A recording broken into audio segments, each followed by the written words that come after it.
So the next topic we are starting is solution of system of linear equation using inverse of matrix.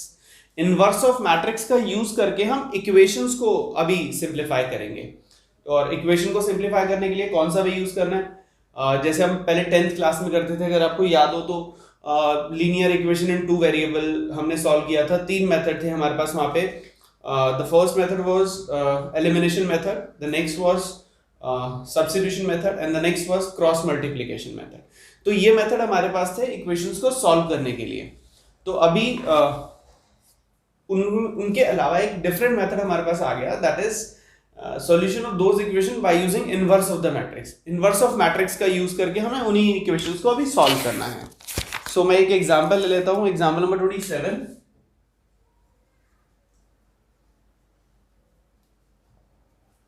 and that is solve system of equation 2x plus 5y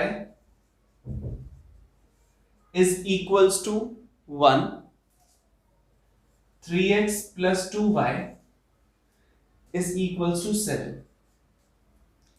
Now we have to solve these equations. अभी हमें इन equations को solve करना है और matrix का उसके अंदर हमें यहाँ पे यूज करना है। तो उसके लिए सबसे पहले एक छोटा सा मैट्रिक्स बना लो, सुंदर सा, बढ़िया सा एकदम, जिसमें हमारे x के coefficients will be there in column 1 place, और जो y के कोएफिशिएंट्स हैं कॉलम 2 में रहेंगे। तो this is 2, 3, 5 and 2, and the next matrix will contain the variables. Next matrix variable को contain करेगा। variables क्या है?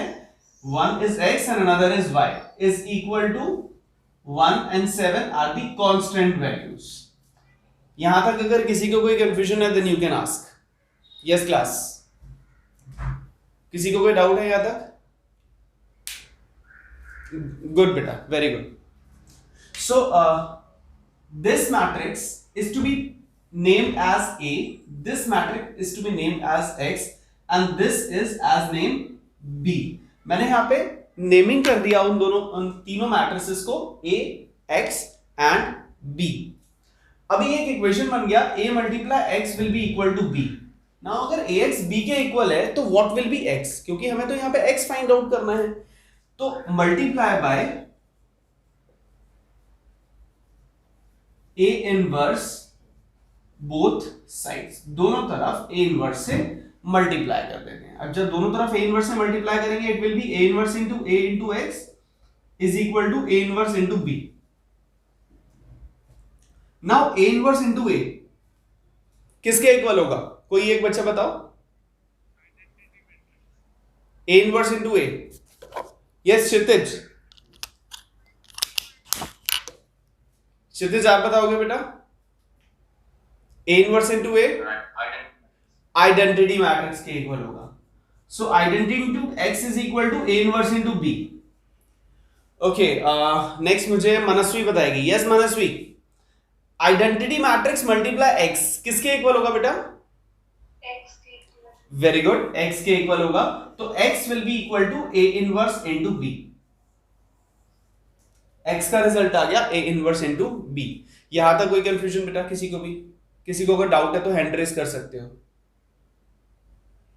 ओके, सो अब now x is equal to a inverse into b।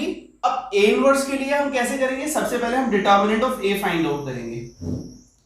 Determinant of a कैसे निकलेगा? ये a मैट्रिक्स है, determinant 2 into 2 4 minus 5 into 3 15 that is equal to -11। अब डिटर्मिनेंट ऑफ a का रिजल्ट नॉन जीरो आ रहा है, इट मींस इनवर्स एग्जिस्ट। अच्छा, इसके बाद सिचुएशन बनती है, इसके बाद ना केसेस बनते हैं 3। जैसे यहां पे डिटर्मिनेंट ऑफ ए निकाला, मैं केसेस यहां पे डिफाइन कर रहा हूं आपके, क्या होते हैं। डिटर्मिनेंट ऑफ ए अगर नॉन जीरो आता है, if the determinant of A is non zero, in that case will say that system of equation is consistent and having unique solution. System of equation consistent है और साथ में उसके solutions unique हैं, there are unique solutions. सो उसके बाद हम आगे कंटिन्यू करना स्टार्ट कर देंगे इसको, जो हमने अभी किया था उसको। अभी ए इनवर्स निकालने के लिए सबसे पहले माइनर फैक्टर्स फाइंड आउट करेंगे. Minor factors of A. In last class we have discussed how to find out minor factors, how to find out cofactor, how to find out adjoint and finally how to find out inverse. वो procedure आपके पास already है, वो discuss भी कर चुके हैं हम last class में. तो minor factors of A will be 4 values होंगी. आप वीडियोस ऑन करिए बेटा प्लीज सभी लोग. दिशा प्रसाद, यस दिशा बोल बच्चा. माइनर फैक्टर्स की वैल्यूज, फर्स्ट वैल्यू क्या होगी यहां पे? Pardon 2. The first value will be 2. हमने जिस रो जिस कॉलम का माइनर फैक्टर फाइंड आउट करना है उस रो और उस कॉलम को हम हाइड कर देंगे. So will be having one value and that is 2. तो यहां पे 2 रिजल्ट आ जाएगा. ओके सो देव आप बताओ बेटा सेकंड वैल्यू क्या होगा? This one. यस हमने इनको हाइड किया तो हमारे पास बचा 3. Very good. ओके नेक्स्ट मुझे दिशा खंडेलवाल आप बताइए बेटा यहां पे क्या प्लेस आएगा? 5. Very good. एंड फाइनली यहां क्या आएगा बेटा लास्ट? 2. वेरी गुड बेटा. सो हमारे पास माइनर फैक्टर्स आ चुके हैं. बट ये जो माइनर फैक्टर्स हमारे पास आए हैं, माइनर फैक्टर का मेन रीजन होता है हमें फाइंड आउट करना है cofactor, so that we have to find out minor factor because that is complete a procedure. ये हमारा एक प्रोसीजर है इनवर्स तक पहुंचने के लिए, जिसका फर्स्ट स्टेप था माइनर फैक्टर्स जो कि हमने कवर अप कर लिया. Now we have to find out cofactors. अभी हमें कोफैक्टर्स निकालने हैं. कॉलम को इंटरचेंज कर देंगे. Yes cofactors of A. Interchange नहीं करेंगे मेरे भाई. कोफैक्टर्स में और माइनर फैक्टर में जो डिफरेंस होता है वो साइन का होता है. इवन और ऑड प्लेस. याद आया? देख खुशी को याद है. Very good. खुशी बोलो बेटा. सर साइन चेंज हो जाएगा 3 और 5 का. Very good. तो it will be 2 -3 -5 and 2. Sir ये माइनर फैक्टर निकालना जरूरी है, सीधा कोफैक्टर नहीं निकाल बेटा निकाल सकते हैं, बिल्कुल निकाल सकते हैं. डायरेक्ट भी कोफैक्टर निकाल सकते हैं. अभी तो देख बेटा स्टार्टिंग था ना, तो मैं अगर कोई स्टेप स्किप करूंगा ना, शॉर्टकट मारूंगा तो वहां आपको समझने में प्रॉब्लम आएगा. इसीलिए मैं अभी शुरुआत में शॉर्टकट नहीं मार रहा. हाँ लेकिन आप कर सकते हो if you are clear with the practice. अच्छी प्रैक्टिस कर चुके हो और आपको लगता है कि आप गलती नहीं करोगे शॉर्टकट मारने में. द रीजन बीइंग शॉर्टकट मारने में मिस्टेक के चांसेस बढ़ जाते हैं. मार्क्स तो नहीं कटेंगे. मार्क्स नहीं कटेंगे, डोंट वरी अबाउट दैट. ठीक है. सो कोफैक्टर्स हमारे पास आ चुके हैं. Now we have to find out adjoint. Adjoint of A. Yes कौन बताएगा एडजॉइंट ऑफ ए कैसे निकलेगा? Need your answer. Very good. Transpose of cofactors. तो it will be 2 -3 -5 and 2. This is adjoint of A. अभी adjoint of ए निकल चुका. Next हमें find out करना है क्या? इनवर्स फाइंड आउट करना है. इनवर्स इक्वल होगा 1 by determinant of A multiply adjoint of A. So put the values there. Then A inverse will be 1 by -11 multiply 2 -5 -3 and 2. This is A inverse. Is that clear to all of you बेटा? कोई doubt है तो please hand raise कर सकते हैं आप में से. ओके किसी का कोई डाउट नहीं है. सो ए इनवर्स हमारे पास आ चुके हैं. Next will use this one. हम सारी वैल्यूज यहां पुट करेंगे. x y is equal to a inverse that is 1 by -11 2 -5 -3 2 multiply b matrix and b matrix is 1 and 7. Simplify करते हैं. 1 by -11 this is 2 -35 this is -3 plus 14. So finally 1 by -11 multiply this is -33 and plus 11.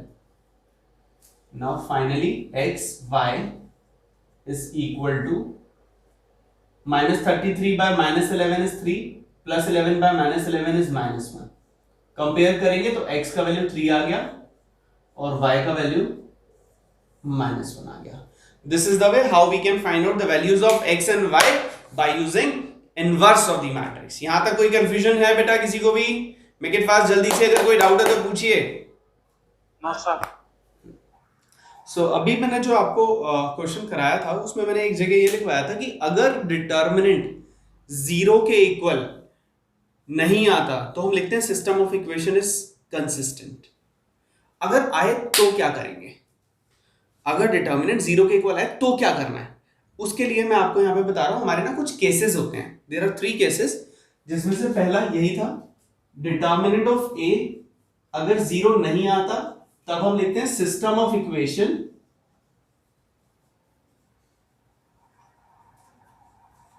is consistent and having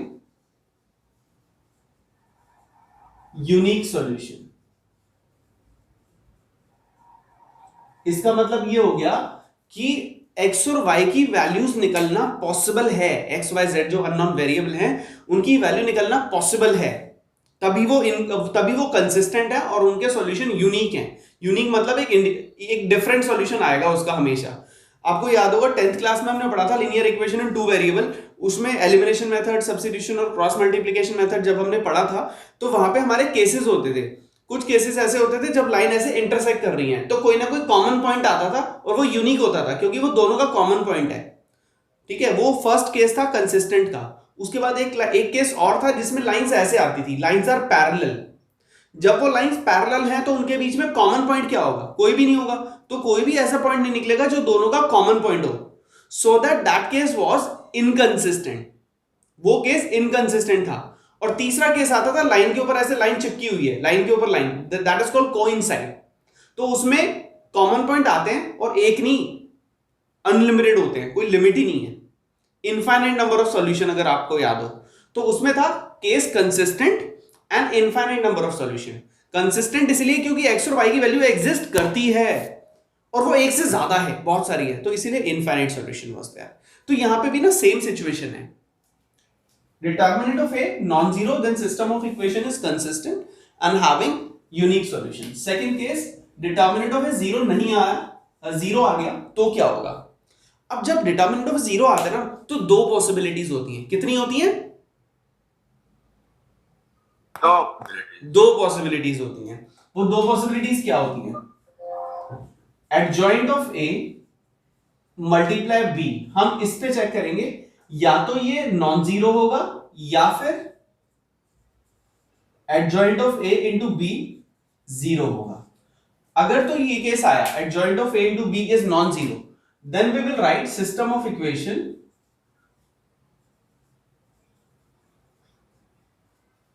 is inconsistent and having no solution. Mean system of equation inconsistent है और उसका कोई solution नहीं निकलेगा, तो उसको आगे सॉल्व नहीं करना। जब सॉल्यूशन नहीं निकलेगा सॉल्व क्या करोगे, कहानी खत्म। नेक्स्ट वन, दिस वन, अगर डिटर्मिनेंट ऑफ 0 आता है then we will check adjoint of a to b, और वो भी 0 अगर आ जाता है तो क्या करेंगे, that is the case of, कौन सा केस होना चाहिए वो, कंसिस्टेंट और इनकंसिस्टेंट? कंसिस्टेंट। तो हम लिखेंगे सिस्टम ऑफ इक्वेशन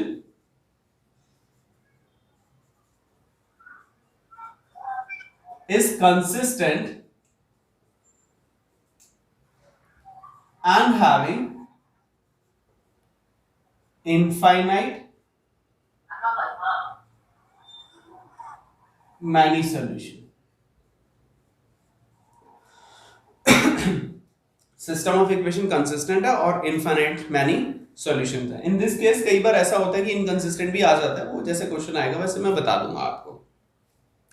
सो ये हमारे 3 केसेस थे, इन केसेस के बेसिस पे ही हमारे आगे क्वेश्चंस आने वाले हैं। आप एक बार इसे कॉपी कर लीजिए प्लीज।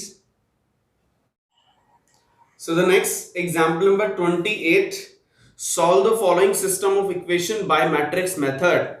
मैट्रिक्स मेथड का यूज करके आपको इन तीनों इक्वेशंस को सॉल्व करना है। अभी जो मैंने कराया था last question, that was about 2 equations. वहां पे कितने वेरिएबल्स थे, कितने वेरिएबल्स थे? 2 वेरिएबल्स थे। यहां कितने हैं? 3 वेरिएबल्स। There are 3 variables. तो अभी हम यहाँ पे क्या करेंगे, करने की स्टार्टिंग सेम रहेगा. Firstly we have to form a matrix coefficients of x 3 2 4 coefficients of y -2 1 -3 coefficient of z 3 -1 and 2. Multiply another matrices of variable x y and z, तीन variables आ गए, and that is equal to constant values 8 1 and 4. Is that clear to all of you? Yes sir. Good बेटा. अच्छा एक बात बताओ, कौन बताएगा? समय बताएगा. समय, अगर यहाँ पे ये सेकंड इक्वेशन में ये y ना होता, 2x - z होता, सिर्फ y है ही नहीं, गायब हो गया, तब क्या करेंगे भाई? ये इस मैट्रिक्स में कोई फर्क पड़ेगा या क्या आएगा? 0 है. तो उस केस में that will be considered as 0. तो यहां आ जाएगा 2 0 and -1, मतलब जो वेरिएबल मिसिंग है ना, तो उसका कोएफिशिएंट 0 है. सिंपल सी बात है, तभी तो वेरिएबल मिसिंग है, तो उसका कोएफिशिएंट हम 0 काउंट करेंगे. Done done. गुड बेटा. So this matrix is to be taken as A, this matrix is to be taken as X, and this matrix is B. Now A multiply X is equal to B, then we can write X is equal to A inverse B. अभी सारी कहानी आ जाती है वापस से inverse के ऊपर. अभी इनवर्स फाइंड आउट करना है. जल्दी बताओ फटाफट से, क्या स्टेप होना चाहिए अभी यहाँ पे? माइनर फैक्टर्स एडजॉइंट निकालेंगे. मेरे बेटा पहले डिटर्मिनेंट तो निकालो, तभी तो बताओगे. Yes, determinant. तभी तो पता लगे ना कौन सा केस है, कंसिस्टेंट है, इनकंसिस्टेंट है, क्या है. पहले तो डिटर्मिनेंट निकालोगे ना बेटा. तो just find out the determinant. So A determinant सबको आता है ना कैसे निकालना है, ऑलरेडी किया हुआ है हमने. आई एम यूजिंग रो 1. तो 3 2 - 3 +2 4 - -4 +3 -6 -4. मैंने इसको फर्स्ट रो से एक्सपैंड कर दिया. This is 3 - 1 +2 8 +3 -10. So this is 8 to the 16 -3 +16 -30 -17. Yes Kshitij, very good. Determinant of A is -17. अब मुझे आप में से कौन बताएगा कि ये कौन सा केस है उन तीनों में से? पहला केस फर्स्ट केस क्या था? First case system of equation is consistent and unique. Very good. System of equation is consistent and having unique solution. That's it. अब सॉल्यूशंस निकालने के लिए हमें फाइंड आउट करना पड़ेगा माइनर फैक्टर्स, उसके बाद निकालेंगे कोफैक्टर्स, और उसके बाद निकलेगा एडजॉइंट, और उसके बाद निकलेगा inverse. Means the same procedure. तो माइनर फैक्टर्स यहां पे निकलेंगे, माइनर फैक्टर्स ऑफ ए. सो अगर इसके माइनर फैक्टर्स निकाले तो दैट विल बी -1 8 -10. ये सबको पता है ना माइनर फैक्टर्स कैसे निकलेंगे इसके? Everyone knows that. Okay, so I am taking with that. That is -4 + 9 5. And the next one 3 to the 6 -12, that is -6. Next one is -9 + 8, this is -1. Next one is 2 - 3, this is -1, that is -3 -6 -9. And the next one is 3 + 4, that is 7. ये हमारे आ गए minor factors. अगर यहां तक किसी को कोई confusion है तो बता सकते हैं, then we'll move to next step. Clear too? एक थंब्स एंड शो कर दो अगर सबको क्लियर है तो फटाफट से, छोटे वाला थंब, बढ़िया से. Very good very good very good, बहुत बढ़िया. देव आपको क्लियर? यस, वेरी गुड बेटा. चलो माइनर फैक्टर्स के बाद हम फाइंड आउट करेंगे कोफैक्टर्स ऑफ ए. अभी कोफैक्टर्स और माइनर फैक्टर में सिर्फ साइन का डिफरेंस होता है. मैंने आपको बताया था 4 वैल्यूज के साइन चेंज होते हैं. वो चारों वैल्यूज कौन सी होती है? 1 2 3 and 4. ये 4 वैल्यूज होती हैं क्योंकि इनके प्लेसेस ऑड होते हैं. तो इनके अगर साइन चेंज हो जाएंगे तो it will B -1 -8 -10 -5 -6 1 -1 9 and 7. So these are your cofactors. अभी हम फाइंड आउट करेंगे adjoint of A. Adjoint of A. Adjoint of A means cofactor का transpose. -1 -8 -10 -6 -5 -6 1 -1 9 and 7. So finally हमारा ये adjoint of A आ गया. एक बार क्रॉस चेक कर लेते हैं कि हमारे कोई गड़बड़ तो नहीं है. -1 -5 -1 -8 -6 9 -10 1 7. वेरी राइट, करेक्ट है, कोई इशू नहीं है. किसी को कोई प्रॉब्लम है यहाँ तक तो पूछ सकते हो बेटा. श्योर? ओके, सो अभी हम फाइंड आउट करेंगे inverse of the matrix and the inverse is 1 bye determinant of A multiply adjoint of A. -1 -5 -1 -8 -6 9 -10 1 and 7. Now x means xyz is equal to A inverse means 1 by -17 -1 -5 -1 -8 -6 9 -10 1 and 7. Multiply B matrix and B matrix is 8 1 and 4. अभी हमें इनको multiply करना है, इन दोनों matrices को. That is -8 -5 -4. This is 64 -6 plus 36. This is -80 plus 1 plus 28. This is x y and z. Now अभी हमें इसको सिंप्लीफाई करना है. रिजल्ट इज -17 -34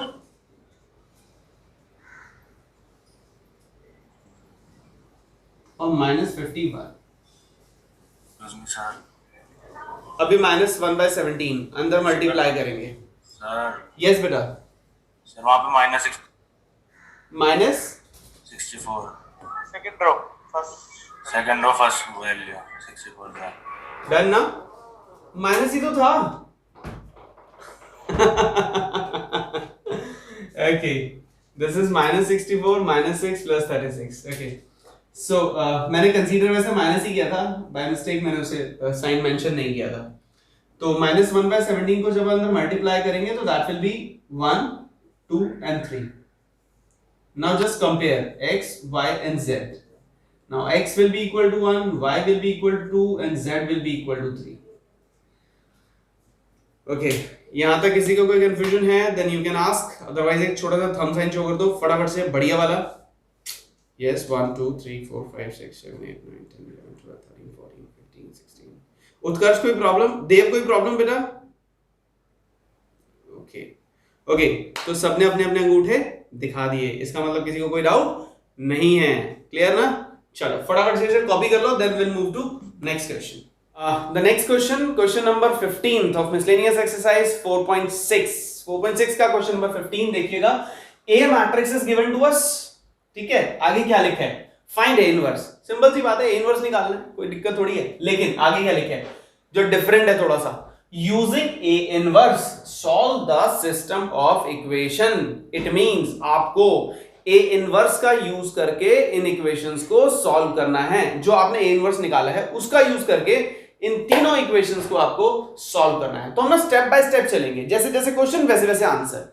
क्वेश्चन में बोला है फाइंड A इनवर्स, तो पहले हम A इनवर्स निकालेंगे. A इनवर्स निकालने के लिए सबसे पहले क्या करते हैं? A इनवर्स के लिए सबसे पहले क्या करते हैं? Determinant of A find out करते हैं. तो सबसे पहले हम यहाँ पे डिटर्मिनेंट ऑफ A निकालेंगे. A मैट्रिक्स हम यहाँ पे लिख रहे हैं पहले, that is 2 -3 5 3 2 -4 1 1 -2. This is matrix A. इसका determinant value will be 2 -4 + 4 +3 -6 +4 +5. This is 3 -2. So this is 0 -2 multiply 3 -6 +5. So determinant of A आ गया -1. इसका मतलब इनवर्स एग्जिस्ट करता है. 0 आता तो इनवर्स एग्जिस्ट नहीं करता. अच्छा, यहां पे आप वो लिखने मत बैठ जाना system of equation is consistent having infinite unique solution. वो मत लिखना. क्यों नहीं लिखेंगे? क्योंकि ये इक्वेशन का पार्ट थोड़ी है यार. क्वेश्चन में क्या बोला है? एक मैट्रिक्स दे रखा है, आपको इनवर्स निकालना है तो निकाल दो ना. सिंपल. इक्वेशंस थोड़ी सॉल्व करनी है. वो इक्वेशन तो बाद में क्वेश्चन पूछ रहा है, वो एक अलग बात है. अभी क्या है? अभी इनवर्स निकालने के लिए बोला है, तो हम पहले इनवर्स निकाल रहे हैं. जैसे क्वेश्चन वैसे आंसर. क्वेश्चन में है A given find A inverse, तो हम उनकी बात मान रहे हैं और ए इनवर्स निकाल रहे हैं, दैट्स इट, कहानी खत्म। तो इसमें ये लिखने की नीड नहीं है कि इक्वेशंस कंसिस्टेंट हैं या नहीं है, डजंट मैटर फॉर दैट, हमें ए इनवर्स निकालना है, वो निकाल रहे हैं। तो डिटर्मिनेंट ऑफ ए हमारा -1 आ गया, हेंस ए इनवर्स एग्जिस्ट। अब हम निकालेंगे माइनर फैक्टर्स, जिसमें मुझे आप हेल्प करेंगे कि माइनर फैक्टर्स क्या होंगे। यस, कौन बताएगा? खुशी। यस खुशी, फर्स्ट रो के माइनर फैक्टर्स बताओ तीनों।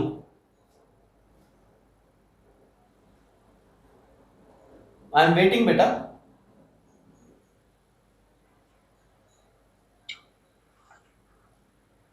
सर 0 -2 0 -2 और 1। 1। बाकी लोग क्रॉस चेक करो, सही बताया इसने? Yes sir. Very good. Second row बताओ खुशी।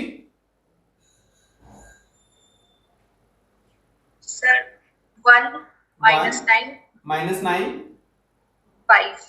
5। यस, बाकी लोग क्रॉस चेक करेंगे, सेकंड रो के तीनों सही बताया इसने। Make it fast. Yes sir. Okay, third row. Yes Khushi, third row. 2 -23 और 13। 13 मींस 1 3। हाँ। बाकी लोग क्रॉस चेक करेंगे, सही है हमारे पास? Yes sir.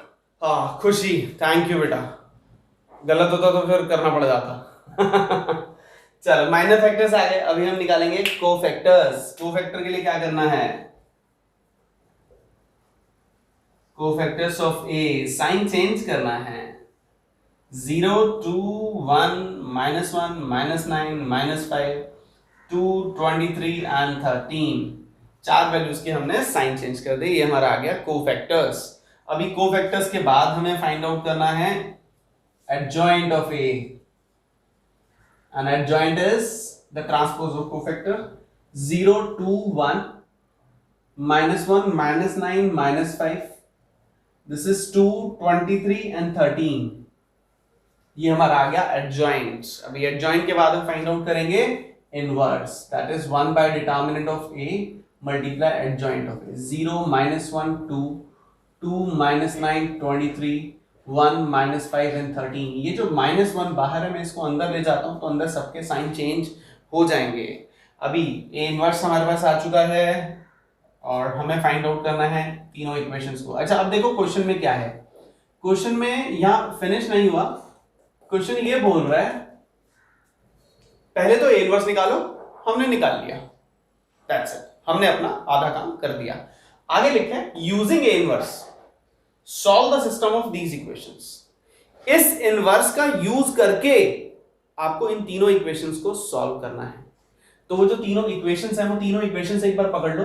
2x - 3y + 5z = 11, next is 3x + 2y - 4z = -5, next is x + y - 2z = -3। तो यहां पे पहले मैट्रिक्स फॉर्म करेंगे, this is 2 3 1 -3 2 1 5 -4 -2 multiply x y z = constant values 11 -5 -3। अभी आप ध्यान से देखो, ये जो मैट्रिक्स है ना, ये मैट्रिक्स और ये मैट्रिक्स जो क्वेश्चन में गिवन था, इनमें आपस में कोई ना कोई रिलेशन जरूर होगा। यहां क्या रिलेशन है? सेम है। दो पॉसिबिलिटी होती हैं, या तो वो दोनों सेम होते हैं, एकदम भाई भाई सेम, बिल्कुल सेम। तो सेम है तो वहां पे ए मैट्रिक्स है, तो यहां पे भी मैं उसका नाम ए ही लिख देता हूं क्योंकि सेम ही है। दूसरा ऑप्शन होता है, हो सकता है ये उसका ट्रांसपोज हो, मतलब ये ए है तो एग्जैक्टली ये उसका ट्रांसपोज हो। तो फिर हम यहाँ पे, मैं इसको ए नाम नहीं दूंगा, फिर मैं इसका नाम दूंगा a⁻t, means A transpose. Got it? But अभी हम बात करते हैं सेम है, उसी के अकॉर्डिंगली चलेंगे। तो this is a, this is x, this is b, तो x will be equal to a inverse b। अब यहां पे a इनवर्स दोबारा से नहीं निकालना है आपको। a इनवर्स अगर आपने दोबारा निकाल दिया ना तो मार्क्स नहीं मिलेंगे आपको। वो जो a इनवर्स निकाला हुआ है ना ऊपर, उसी का यूज करना है, वो यहां पे पुट करना है। तो you will write x y z is equals to a inverse, वो निकाला हुआ आपने 0 1 -2 -2 9 -23 -1 5 -13। multiply xyz, and the xyz are 11 minus 5 minus 3. अभी आपको मैट्रिसेस को मल्टीप्लाई करना है. x, y and z is equals to this 0 minus 5 plus 6. This is minus 22 minus 45 plus 69. This is minus 11 minus 25 plus 39. Simplify करेंगे. This is 1. This is 40, 50, 60, 67. Sir That is 2. Yes, बेटा. Second row first column में कौन सी value है, 3 या 8? Second row, first column. मतलब ए matrix में सबसे ऊपर. This one. हाँ इधर. This is 3, बेटा. 3 है. Yes. Any confusion in that? Sir 8 लग रहा है वो. हाँ, वो एक्चुअली थोड़ी मेरी राइटिंग बहुत ज्यादा अच्छी है ना, इसीलिए कई बार वैल्यूज ऐसे लगती हैं, लेकिन वो 3 है. हमने कैलकुलेशन भी 3 के अकॉर्डिंगली किया. Don't worry about that. और यहाँ रिजल्ट हमारा आ गया 3. अभी कंपेयर करेंगे तो x का वैल्यू 1, y का वैल्यू 2 एंड z का value 3. Now is that clear to all of you? अगर सबको क्लियर है तो एक छोटा सा थंब का साइन दिखा दो, बढ़िया वाला, सुंदर सा. Very good. Okay, next question is about the word problem, means applications of this concept. Question number 16 देखो, exercise का 16 question. The cost of 4 kg onion, मैं पूरा क्वेश्चन पहले रीड कर रहा हूँ. 4 kg onion, 3 kg wheat and 2 kg rice. इसका cost आता है 60 रुपए, 60 रुपीज. द कॉस्ट ऑफ, आगे रीड कर रहा हूं, the cost of 2 kg onion, 4 kg wheat and 6 kg rice is 90 rupees. आगे, the cost of 6 kg onion, 2 kg wheat and 3 kg rice is 70 rupees.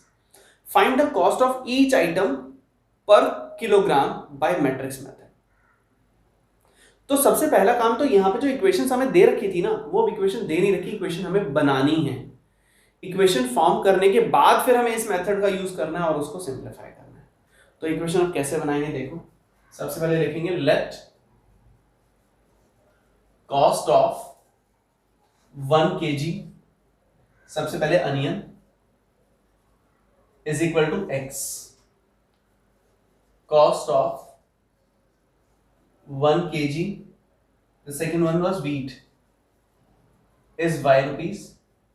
The cost of 1 kg, the third one is rice, is rupees z. Onion का cost है x rupees per kg. The second one, wheat का cost है y rupees और rice का cost है z rupees. According to question, the cost of 4 kg onion, अब 1 kg onion x rupees का है, तो 4 kg कितने का होगा? 4x. 1 kg wheat x y rupees का है, तो 3 kg wheat कितने का होगा? 3y plus 3y. Similarly, 1 kg rice z rupees का है, तो 2 kg rice कितने का होगा? 2z. And that must be equal to 60 rupees, क्योंकि टोटल अमाउंट 60 स्पेंड होगा. डन. नेक्स्ट इक्वेशन क्या बनेगी, कौन बताएगा? कोई भी एक. plus 4y plus 6z equal to 90. बेटा दोबारा बोलो please. 2x plus 4y plus 6z is equivalent to 90. 90. And the last equation, third equation क्या बनेगी, जल्दी बोलो. 6x plus 2y plus 3z equals to 70. Very good. So तीनों equations आप बना चुके हैं and we have to find out x y z now. अभी हम करेंगे matrix. This is 4 3 2 2 4 6 6 2 3 multiply x y z is equals to constant value 60 90 and 70. अच्छा, one more thing, चलेगा, कोई दिक्कत नहीं है, लेकिन आप क्वेश्चन को थोड़ा सा और इजी बना सकते हैं. कैसे बना सकते हैं? आप इस सेकंड वाली इक्वेशन को डिवाइड बाय 2 बोथ साइड कर दो, तो it will B x plus 2y plus 3z is equal to 45. तो यहाँ पे हो जाएगा 1 2 and 3 और यहाँ हो जाएगा 45. अब वैसे करोगे तो भी आंसर आएगा, ऐसे करोगे तो भी आंसर आएगा. Choice is yours. मैंने दोनों चीजें आपको बता दी हैं और इस क्वेश्चन को मैं पूरा नहीं कर रहा हूं. This question is for you all. आप करेंगे इसको, ठीक है बेटा? तो यहाँ तक कोई कंफ्यूजन है तो बता दीजिए, अदरवाइज एक छोटा सा थंब साइन शो कर दीजिए। Very good. अच्छा, अब मैं एक बार पूरी एक्सरसाइज के क्वेश्चन को जस्ट रिव्यू कर लेते हैं, क्योंकि मेरी तरफ से एक्सरसाइज फिनिश है। उसके बाद मैं क्लास वाइंड अप करूंगा। फर्स्ट क्वेश्चन देखो, फर्स्ट से लेके 6 क्वेश्चन तक 4.6। Examine the consistency in of the following system of equations in the exercise 1 to 6। कुछ इक्वेशंस हैं 6 क्वेश्चंस में। पहले हमें सिर्फ कंसिस्टेंसी डिस्कस करनी है, हमें एक्स वाई जेड नहीं निकालना, हमें सिर्फ ये बताना है कि वो कंसिस्टेंट है या नहीं है। आगे सॉल्व करके एक्स वाई जेड नहीं निकालना। तो first question, second question, third question, fourth question, fifth question and sixth question, just check the continuity, sorry consistency. बस ये बताइए कि वो कंसिस्टेंट है या कंसिस्टेंट नहीं है, दैट्स इट। क्वेश्चन नंबर 7, 8, 9, 10, 11, 12, 13, 14, इन सब क्वेश्चन में कंसिस्टेंसी चेक करने के बाद इक्वेशन को सॉल्व करना है एंड एक्स वाई और जेड फाइंड आउट करना है। करेक्ट। क्वेश्चन नंबर 15 ऑलरेडी मैं क्लास में करा चुका हूं अभी इसी वीडियो में। क्वेश्चन नंबर 16 की मैं आपको इक्वेशंस लिखवा चुका हूं, और मेरे accordingly this exercise is totally finished.